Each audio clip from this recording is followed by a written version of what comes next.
कहानी शाहबानो की है। एक 62 वर्षीय मुस्लिम महिला जिसने तलाक के बाद अपने भरण पोषण के लिए अदालत का दरवाज़ा खटखटाया और भारत की न्यायपालिका, राजनीति और समाज में बड़ा सवाल खड़ा कर दिया।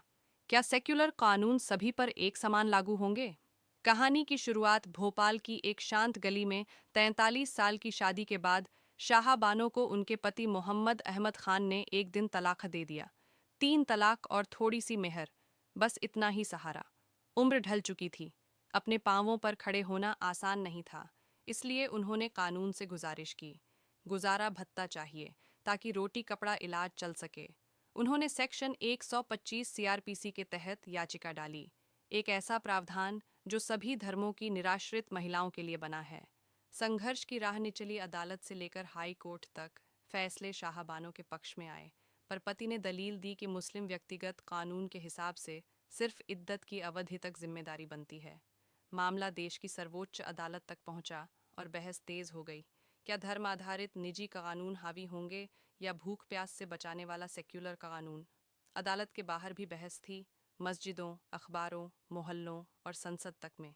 ऐतिहासिक फैसला 23 अप्रैल 1985 को सुप्रीम कोर्ट की 5 जजों की संविधान पीठ ने एकमत से कहा, सेक्शन 125 सीपीसी सब पर लागू होता है, मुस्लिम महिलाओं पर भी, और तलाकशुदा महिला को इद्दत के बाद भी वाजिब गुजारा मिलना चाहिए। अदालत ने यह भी याद दिलाया कि समान सिविल संहिता अनुच्छेद 44 एक मृत अक्षर नहीं होनी चाहिए, पर यह बहस नई आग लेकर आई। सियासत की आंधी फैसले के बाद देश में राजनीति गर्म हो गई। विरोध के स्वर ऊंचे हुए और संसद में बहुमत वाली सरकार ने नया कानून पास कराया, मुस्लिम महिला तलाक़ पर अधिकारों का संरक्षण अधिनियम 1986। आलोचकों ने कहा, यह सुप्रीम कोर्ट के फैसले को कानून से कमज़ोर कर देता है। समर्थकों ने कहा, यह मुस्लिम निजी कानून की हिफाजत है। इस अधिनियम में इद्दत के भीतर उचित और वाजिब प्रावधान व भरण पोषण का प्रावधान लिखा गया और आगे के गुजारे की जिम्मेदारी वक़फ़ बोर्ड जैसे स्रोतों पर स्थानांतरित करने की संभावना रखी गई। न्याय की दूसरी दस्तक साल 2001 आया तो सवाल फिर लौटा, क्या 1986 का कानून महिलाओं के अधिकार कम करता है?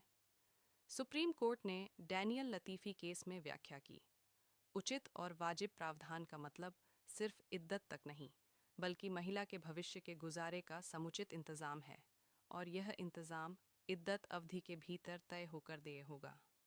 यूं समझिए, एक मुश्त या समुचित व्यवस्था जो इद्दत के बाद की जिंदगी भी संभाल सके, कानून की मंशा से मेल खाती है।